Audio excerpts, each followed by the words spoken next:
My name is Arya, and if you're listening to me right now, then you're about to hear the story of how I discovered that sometimes the person who destroys you isn't an enemy. It's the one you trusted the most. This isn't just a story about betrayal. This is the story of how I was used, manipulated, drained, and pushed to the edge by the person I called my best friend for 10 long years. And it's the story of how I finally exposed her, publicly, in a way she never saw coming. If you've ever had a friend who took advantage of your kindness, who depended on you for everything, who pretended to love you but secretly envied you, then you're about to understand exactly what I went through. My whole life people told me I was too loyal, too trusting, too soft.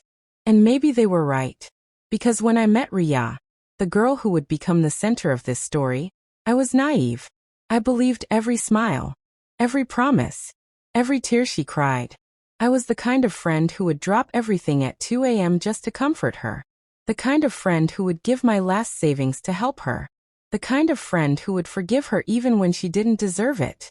And she knew that. She loved that. She used that. Arya wasn't just my friend. She was like my sister. Or at least, I thought she was. For years, she latched onto my life. She borrowed my clothes, my money, my ideas, my opportunities. She would cry about her problems, and I would solve them. She would complain about her relationships, and I would fix them. She would break down, and I would hold her together. But she never once cared about me the same way. I ignored the signs for years. The jealousy, the fake compliments, the way she would get annoyed when I succeeded, the way she always needed me but was never there when I needed her. And the worst part? I defended her to everyone. My family, my coworkers, even my boyfriend. Anyone who ever questioned her intentions. She's just hurt, I would say. She's just sensitive. She doesn't mean it. But the truth? She meant every single thing she did. She knew exactly how to twist situations, how to manipulate emotions, how to make me feel guilty for things I didn't even do. And slowly, painfully, she trained me to believe that her happiness was my responsibility, that her problems were mine to carry. But everything changed the day I found out the real reason she stayed so close to me. It started with something small, something so small I almost ignored it. My coworker asked me, "Hey Arya, how's the project going? Arya told us she did most of the work for you." I froze. Arya? Doing my work? A lie so big it didn't make sense. But that was just the beginning. Because over the next week, I overheard more things. Things like, Arya said you can't handle pressure. Arya said she basically takes care of your life. Arya said you wouldn't survive without her. Every sentence felt like a punch to the chest. Every rumor traced back to her. The girl I helped for years had been using my name like a stepping stone, building herself up by tearing me down behind my back. I confronted her gently, hoping it was a misunderstanding. But she looked me straight in the eyes, smiled and said, "Arya, people listen to me. It's not my fault you're too emotional to handle things." In that moment, I realized she never saw me as a friend. She saw me as a tool, a resource, a backup generator for her drama-filled life. And when I stopped being useful, she planned to replace me by destroying everything I had built. That night I didn't cry. I didn't scream. I didn't even shake. I just sat on my bed, staring at the wall, replaying 10 years of memories and realizing they were all one-sided. And that was the moment something inside me broke. Or maybe something finally woke up. Because I decided that night that if she wanted to play games behind my back, I would end everything in front of everyone. With truth. With evidence. With her own words. I would make sure the world saw the real Arya, not the sweet, innocent, poor me girl she pretended to be. And trust me, she had no idea how far I was willing to go. This is where my revenge begins. And if you think you know what happened next, you don't. Because even I couldn't have predicted how far she would fall once I stopped protecting her. The next morning, I woke up with a feeling I hadn't felt in years, clarity. Not peace, not relief, but a cold, sharp clarity that cut through every lie Arya had wrapped around me. I looked at my phone and saw her messages, the usual fake sweetness, the dramatic emojis, the little hints that she needed something again. She didn't know that the Arya she used to manipulate was gone. So I ignored her. And the silence must have scared her, because within minutes another message came. Arya, are you okay? I'm worried. Worried?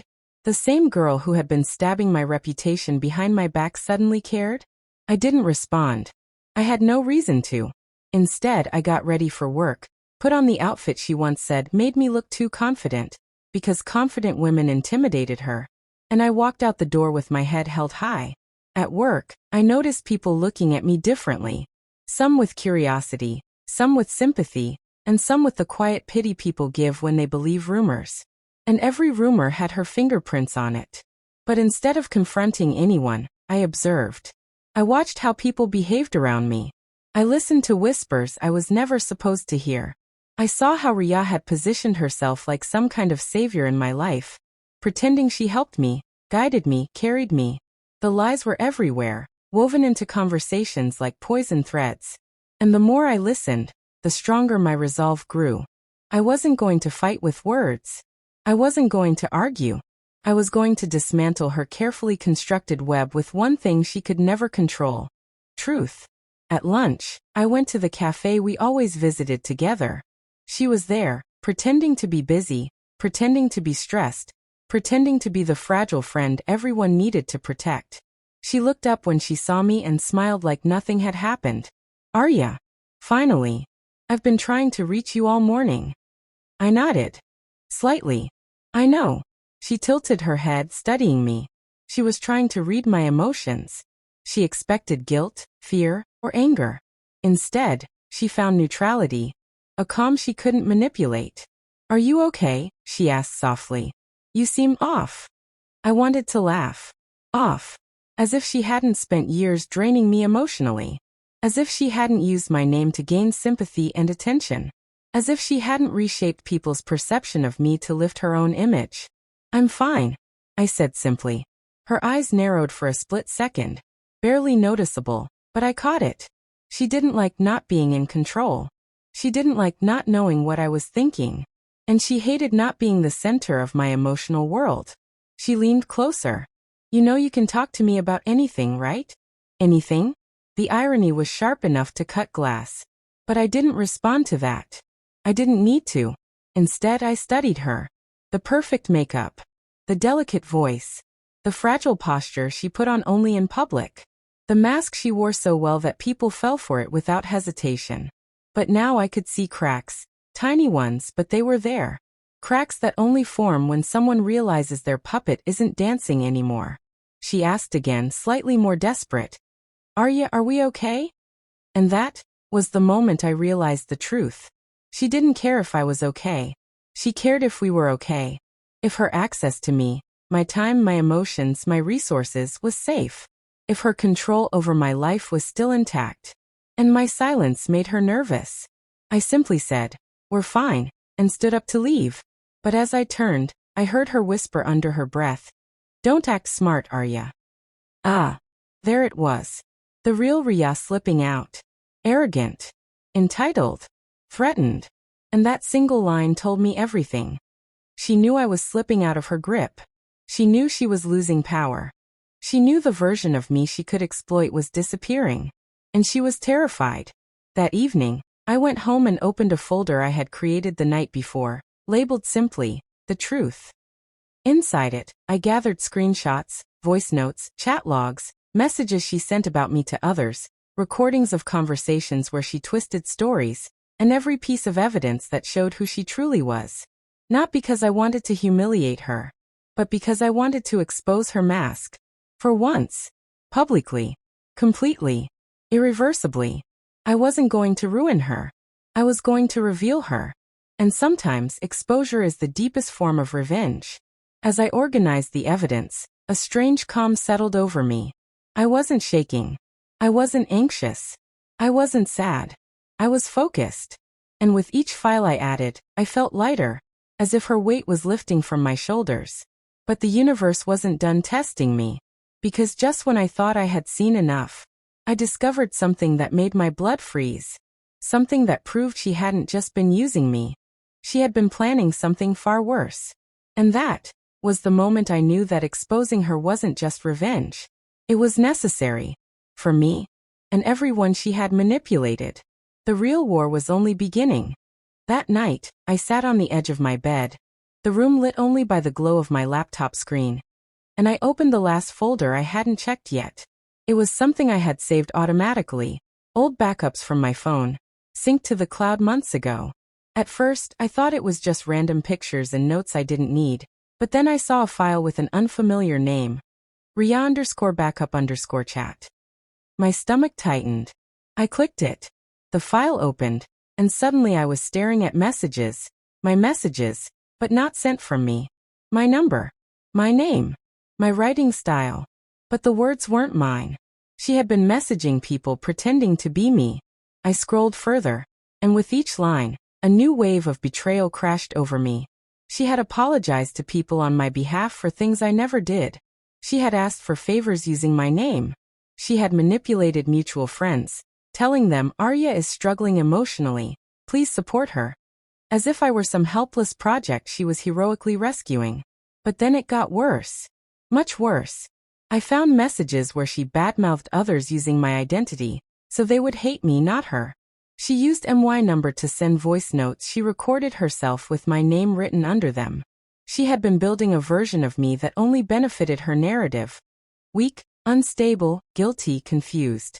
A person easy to control. A person easy to overshadow. A person easy to replace.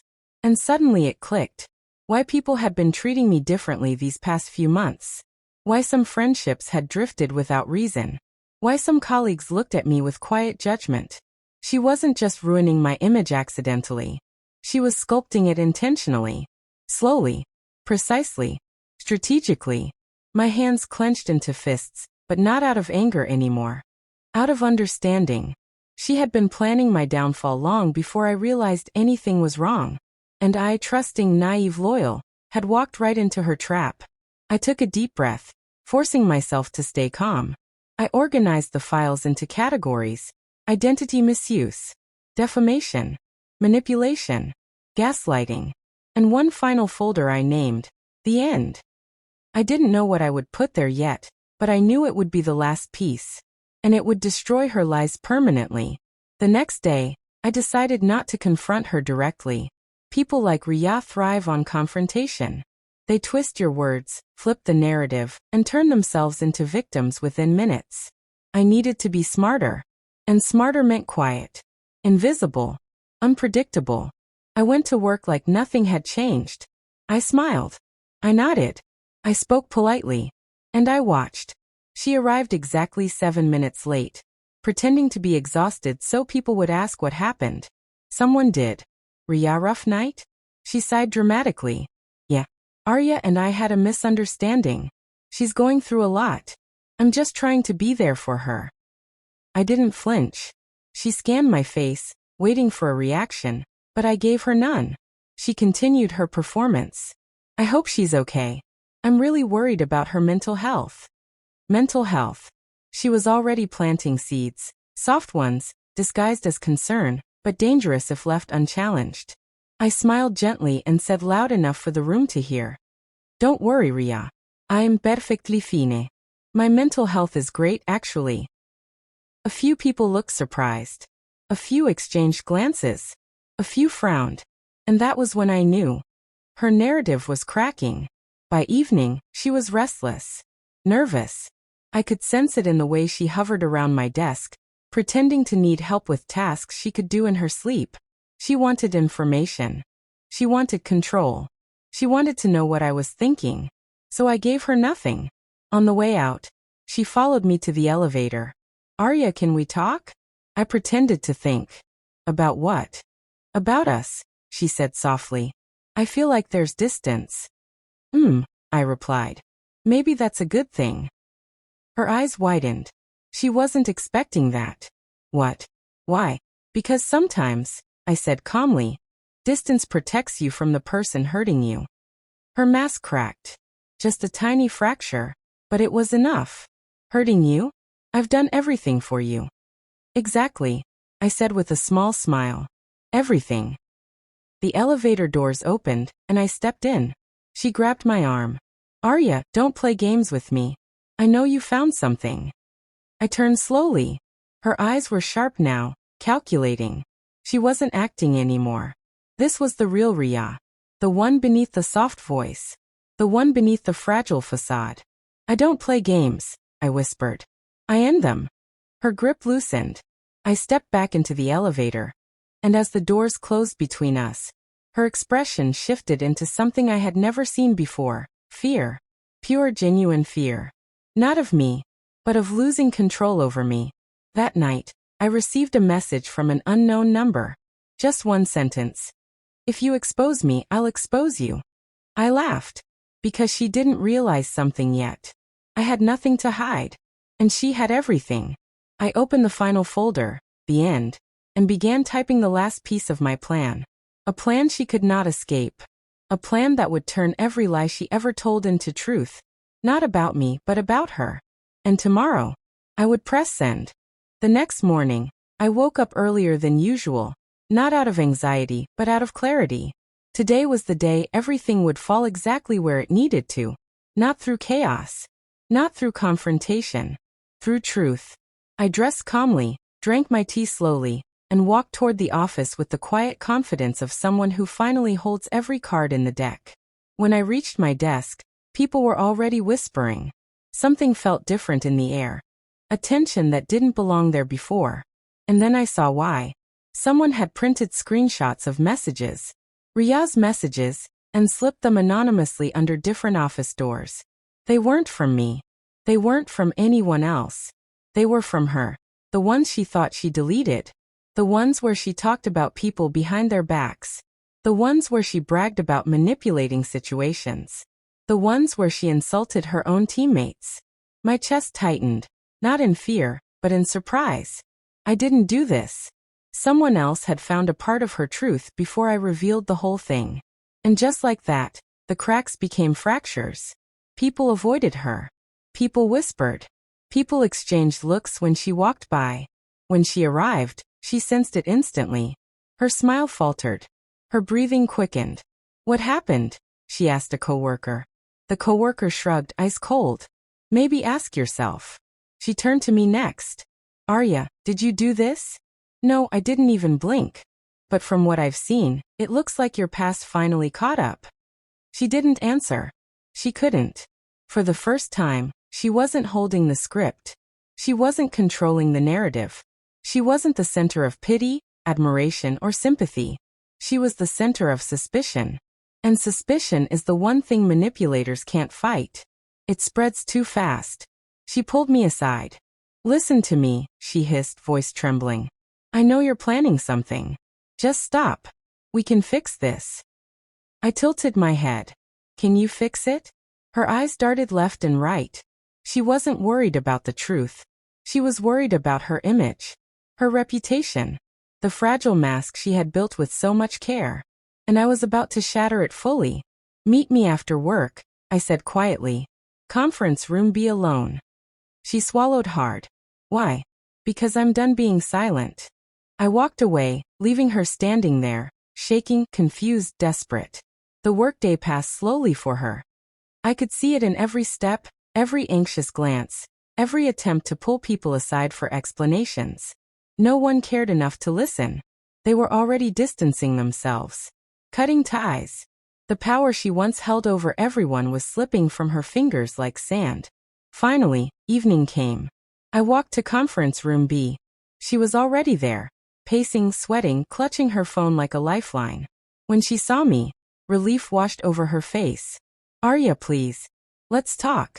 Let's fix this before it gets worse. Before what gets worse? I asked quietly. Before you lose control of everyone? Before your lies stop working? Before the truth comes out? She flinched. You're twisting things.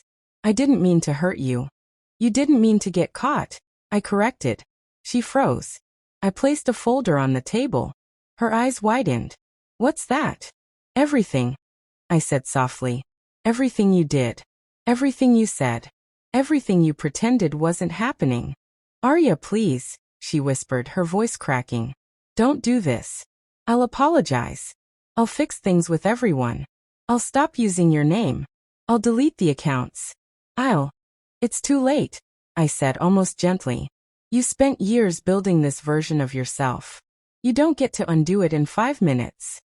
She shook her head, tears filling her eyes. I can't lose everything. I can't start over. That was the first honest thing she said to me in years. Then you should have thought about that, I replied, before you tried to destroy me. Her knees weakened, and she grabbed the edge of the table to keep from falling. Arya, what are you planning to do with that? I smiled, not cruelly but with finality. I'm not doing anything, I said. Not yet. Her breathing hitched. Then who is? I leaned in, looked her straight in the eyes and whispered, everyone you lied to. She went pale, and she finally understood. What was coming wasn't my revenge. It was their revenge. The people she used. The people she played. The people she pretended to care about. I picked up the folder and walked toward the door. Tomorrow, I said quietly, you'll know everything. And I left her in the cold, silent room, shaking alone, and terrified of the truth she could no longer escape. The next morning, I walked into the office with the calmness of someone who had finally taken back her power. But unlike yesterday, the air wasn't tense, it was electric. People weren't whispering anymore. They were waiting, watching, expecting the truth to finally surface. And it did. Not from me, not from some anonymous coworker, but from everyone. One by one, people began stepping forward, sharing the things she had done to them, things she thought she had perfectly hidden. A coworker revealed how she had taken credit for his work. Another explained how she spread lies about her to gain sympathy. A junior employee admitted she was bullied into silence. It was like a dam breaking. Every lie she built, every mask she wore, every story she fabricated, it all collapsed at once. And then came the final blow. HR called a meeting. Everyone was invited, including her. She entered the conference room with trembling hands and swollen eyes. She looked smaller than I had ever seen her, like someone who finally understood the cost of her own cruelty. The HR manager began speaking. We have received multiple reports, along with documented evidence, of behavior that violates company policy. She tried to interrupt. This is all exaggerated. Arya is behind this. She has always been jealous. Enough, the manager said firmly. We have screenshots, audio messages, shalog, files. And that's when I placed the folder on the table, the one labeled "The End." Silence flooded the room. Every page, every message, every recording, all of it was real. All of it was her. Not my revenge. Her truth. When she saw the last file, the evidence of her impersonating me, she broke. Completely. She sank into the chair, burying her face in her hands. Please, please don't do this, she whispered. I can't lose everything, Arya, the HR manager said softly but firmly. This is the result of your own choices. She looked up at me, eyes red and desperate. Arya, please say something, help me. For so long, she used my kindness as a weapon. For so long, she counted on me being silent. For so long, she assumed I would protect her. But not today. You didn't hesitate when you were ruining my life, I said quietly. So why should I hesitate to save my own? She let out a small, broken sob. The manager continued. Effective immediately, your position is terminated. And just like that, the reign she built on manipulation ended. No drama. No shouting. Just the quiet weight of consequences finally finding her. She was escorted out of the building. Not as the admired, charming woman she pretended to be, but as the person she truly was. A liar. A manipulator. A user. When the doors closed behind her, I felt something I hadn't felt in months. Peace. Real peace. My teammates looked at me with respect. Not pity, not sympathy, but genuine admiration. For standing up. For surviving. For reclaiming my identity. I walked outside, letting the sunlight warm my face. And for the first time in a long time, I felt free. Truly, deeply free. And as I took a deep breath, I whispered to myself, this is my story, not hers. I smiled, because I knew the truth now. Revenge isn't loud. Revenge isn't cruel. Revenge is simply giving someone back the life they created for themselves. And she created her own downfall. She just never expected to see it. I walked away, not as a victim, but as the narrator of my own life. And if you're listening to my story right now, remember this. Never underestimate a quiet woman. We are the ones who end the game without making a sound. If you liked my story, don't forget to like, comment, and subscribe for more real-life revenge stories just like this one. Your support helps me share more powerful women's voices and their journeys. See you in the next story.